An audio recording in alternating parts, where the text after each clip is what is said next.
Most beekeepers have seen it at least once. You arrive at the apiary in the middle of a July morning, 2 weeks into a dearth, and something is wrong before you get close enough to open a single hive. The sound is off. The movement around one particular colony is too fast, too dense, too agitated. Bees fighting at the entrance, bodies on the landing board. And the first thing most beekeepers reach for is the entrance reducer. That instinct is not wrong. It is just 2 weeks late. The chaos you are looking at is not the problem. It is the announcement of a problem that was developing quietly, without any visible sign, long before this morning.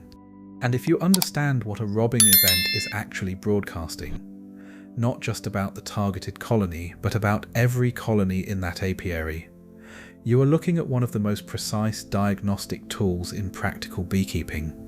A tool that most beekeepers walk past while reaching for the reducer. The beekeepers who understood this were not running more sophisticated operations.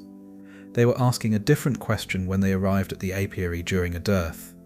Not which colony is being robbed and how do I stop it, but which colony got hit first, which ones are being left alone, and what does that sequence tell me about the health of every hive in this yard? That question, asked in the right way at the right time of year, answers itself without a single frame inspection. There is something specific worth sitting with before the biology gets laid out. Something that does not make sense until you understand what robbing scouts are actually reading. A colony with a clean alcohol wash, under 1% mite infestation, can still be the first colony targeted when a summer dearth sets in. The mite count looked good on the last wash. The brood pattern was solid. The colony appeared healthy on the most recent inspection, and yet it was the first one in the yard to draw sustained robbing pressure. The count did not explain it. Something else was already broadcasting weakness to every scout bee in the surrounding area. What that something is, and why it shows up before any inspection reveals it, is what this is about. If this kind of biology first breakdown changes how you read what is happening in your apiary, a like on this video helps this content reach other beekeepers who think this way. To understand what robbing scouts are detecting, it helps to start with why dearth is when the chemistry of a colony's defense becomes most legible to the surrounding bees. During an active nectar flow, robbing behavior is largely suppressed. The reason is simple. When foragers have abundant forage available, the energy cost of attempting to rob a defended colony exceeds the energy return. Scout bees are not reckless. They balance energy investment against expected return, the way any foraging organism does. A colony in full defensive mode during a flow, alarm pheromone active at the entrance, guard bees primed, represents a difficult target when the same forager can fly to an open clover field and return with a full nectar crop without any resistance at all. The calculation changes the moment the flow ends. Incoming nectar drops. The colony's foraging circuit begins searching for alternative sources, and alternative sources during a dearth include the honey stores of neighbouring colonies. This is not aberrant behaviour, it is a rational energy strategy.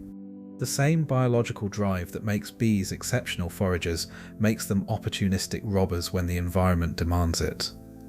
What changes during a dearth is not the bee's character, it is the risk-reward ratio of every foraging option available to them. But here is where most explanations of robbing stop, and where the real diagnostic value begins. Robbing scouts do not select targets randomly. They do not simply hit the nearest colony or the most obviously struggling one. They are reading something specific about each colony in the area, doing it continuously during a dearth, testing, probing, evaluating the defensive response at each entrance before committing to an attack. The question is what they are reading. The answer is guard bee chemistry.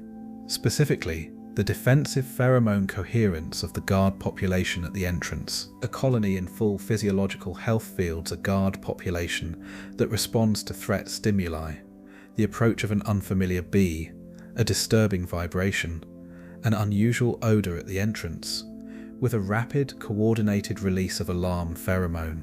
Isoamyl acetate, the primary component, spreads through the entrance zone almost immediately. Other guard bees recruit to the signal.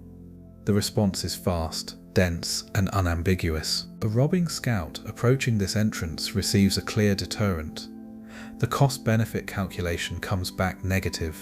The scout moves on. A colony in subclinical decline, not obviously weak, not visibly diseased, not critically low on stores, fields a different entrance. The guard bees are present, but their response to approach is slower. The alarm pheromone signal is thinner, less coordinated, less immediate. The robbing scout that approaches this entrance gets a different answer. Not a clear deterrent, something ambiguous, something that reads to the scout's sensory system as a target worth continued attention. That is the signal. Not the mite count on an alcohol wash. Not the brood pattern visible on inspection. The chemical coherence of the defensive response at the entrance, evaluated in real time every morning of the dearth. 3 colonies, same apiary, same dearth. Only one gets hit. That is not bad luck. A.I. Root observed this pattern in the late 19th century without any understanding of pheromone chemistry. In the early editions of the ABC and XYZ of bee culture, he described what he called the sequence of attack during summer dearth. Robbers did not hit all colonies simultaneously. They hit specific colonies first, often leaving immediately adjacent colonies entirely alone. Root described beekeepers who had learned to watch the sequence rather than simply responding to the most visible chaos. The beekeeper who knew which colony drew scouts first knew something about that colony that the colony had not yet made obvious on a frame inspection. He was making a diagnostic observation dressed in the language of a management observation. That distinction matters. C.C. Miller, writing in 50 Years Among the Bees in 1915, made the same point from a management perspective. He noted that the colonies targeted early in a robbing event were frequently the colonies that required the most intervention later in the season, not because the robbing damaged them, but because the robbing identified them. The robbing was not the cause of the weakness, it was the signal of it. Miller was careful about this distinction. He was not arguing that robbing should be ignored, or that entrance management was unnecessary. He was arguing that the beekeeper who read the robbing event as diagnostic information, and then followed that information with appropriate inspection and intervention, was operating at a different level than the beekeeper who simply reduced the entrance and considered the problem handled. Most beekeepers reach for the entrance reducer. That is the last step, not the first. Now consider what the robbing sequence in a managed apiary actually reveals when you read it diagnostically rather than reactively. Imagine 5 colonies in a yard. The dearth sets in mid-July. By day 3, one colony is under active robbing pressure. The others are not. By day 6, a second colony begins showing early signs. Persistent scouts at the entrance, defensive activity slightly elevated, guards responding but not as rapidly as the untouched colonies. The other 3 remain calm, foragers departing normally, entrance traffic controlled. Most beekeepers look at this and see 2 problems to manage. The experienced beekeeper sees 5 data points. The 2 colonies under pressure are broadcasting reduced defensive coherence. The 3 untouched colonies are broadcasting strong defensive chemistry. The yard has just sorted itself by health status without a single alcohol wash. This sorting is not absolute. A poorly situated hive, entrance facing directly into prevailing wind, positioned below the flight path of a stronger neighbour, might draw early robbing pressure for mechanical rather than biological reasons. A colony recently treated may show temporary entrance disruption that does not reflect underlying decline. These variables need to be accounted for. But as a starting point for assessing apiary health during a dearth, the sequence of robbing pressure is more timely information than any inspection schedule produces. By the time the inspection visit reveals a developing problem, the robbing map has already been speaking for days. Asil mesele bu'da and where the clean alcohol wash colony gets its explanation. Varroa destructor targets the fat body of adult bees. Most beekeepers understand this in the context of winter bee physiology, the vitellogenin depletion that compromises the longevity of bees entering a winter cluster. But the fat body's role is not limited to winter survival. It is the primary reservoir for immune function that governs adult bee physiology year-round.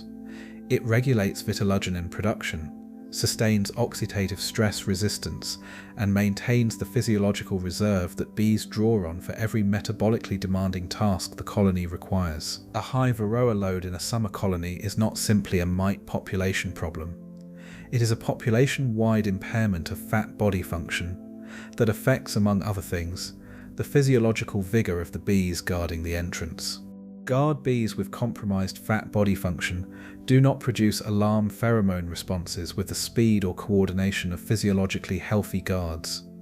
The signal they broadcast is weaker, not absent, not obvious to a human observer watching the entrance during a brief inspection visit, but readable to a robbing scout whose sensory apparatus is calibrated specifically to evaluate that signal. A colony with a subclinical Varroa load, not yet at a crisis threshold, not showing visible brood damage, producing a reasonably solid brood pattern on inspection, may already have a guard population whose physiological reserve has been eroded sufficiently to broadcast a weakened defensive signal.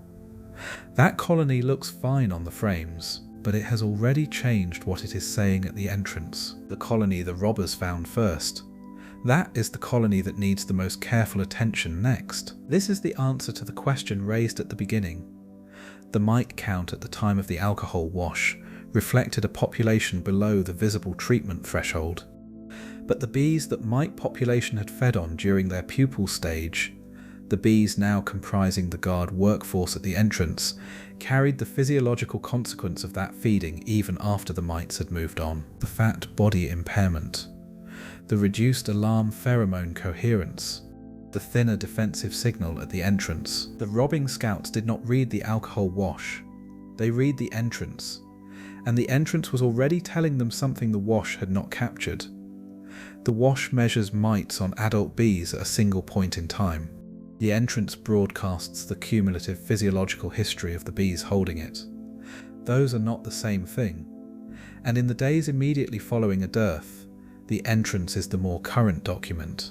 The specific observation habit that preserves this diagnostic value is simple in practice and consistently overlooked in routine apiary management. During any summer dearth, identified not by calendar date, but by the reduction in forager traffic and the cessation of significant new nectar intake, arrive at the apiary in mid-morning between 9 and 11 a.m. and observe the entrance of each colony for 3 to 5 minutes before opening anything. You are watching for two things: defensive alertness, the speed and coordination of guard bees responding to any bee approaching from an angle inconsistent with a returning forager, and forager departure confidence, the clean, direct exit of bees leaving for the field versus the hesitant, circling behaviour of bees scanning rather than departing. A colony with strong defensive coherence during a dearth looks controlled. Guards respond quickly. Incoming bees receive brief inspection before being admitted. Scout bees that approach from unusual angles are met with immediate alarm behaviour. The entrance has a character of alertness that reads differently from a struggling colony, even at a distance. A colony with reduced defensive coherence during a dearth looks subtly different even before active robbing pressure begins. Guards are present but slower. Unfamiliar bees at the entrance are not challenged as immediately. The overall tempo is slightly wrong, harder to articulate until you've seen the contrast across many colonies over many seasons, but recognisable once you have. That is the pre-robbing window, the period before the chaos begins, when the colony's defensive chemistry has already changed what it is broadcasting, but before scouts have committed to sustained attack. This window is where intervention has value, not during the fight. Before it, you do not fix this with equipment.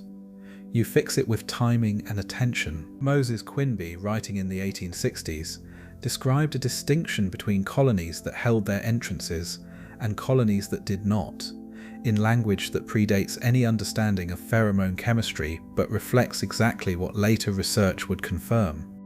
He called it the character of the bees at the door.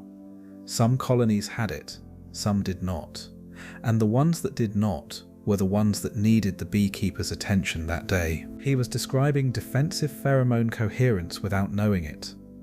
What he had was decades of observation, watching the entrance before opening the hive, reading the character of the bees at the door before reaching for the hive tool, entrance first, frames second. That sequence was not a preference, it was the practice that preserved the diagnostic value of what the colony was already broadcasting before any inspection began. Root documented the sequence. Miller named the implication.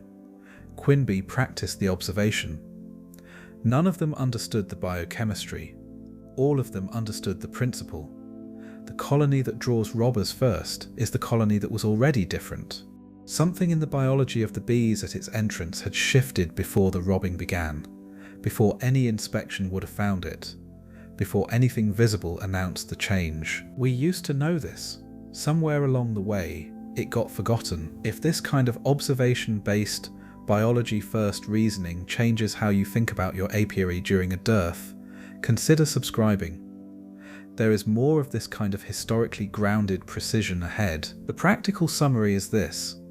During any summer dearth, the first colony in your apiary to come under sustained robbing pressure is the first colony telling you it needs closer attention. The robbing is not the problem. The robbing is the diagnosis. The bees in the surrounding area have already assessed the defensive chemistry at every entrance in the yard and ranked them by exploitability. That ranking reflects something real about the physiological condition of those guard populations, something that may not yet appear on an alcohol wash or a frame inspection, but is already present in the biology of the bees holding the door. The entrance reducer buys time. The diagnostic read tells you how to use it. Every dearth tells a story about every colony in the yard. Through the sequence of robbing pressure, through the quality of defensive behaviour at each entrance during that mid-morning hour when foragers should be departing and guards should be holding the line. Most beekeepers arrive during this period and see a crisis to manage. The ones who learnt to see it as information first, who practiced the habit that Root described, that Miller documented, that Quinby understood before either of them, left that apiary knowing something no alcohol wash had yet confirmed. The bees already knew which colony was in trouble. They had been reading that entrance every morning. If you have been seeing robbing events in your yard and treating them as a seasonal nuisance to suppress, it might be worth asking which colony they went to first, and what that colony was already saying before the fighting started. If you have seen something like this in your own yard, a colony that looked solid on inspection but drew robbers early in a dearth, it is worth sharing below. And if this kind of historically grounded biology-first content is useful to you, a subscribe keeps more of it coming.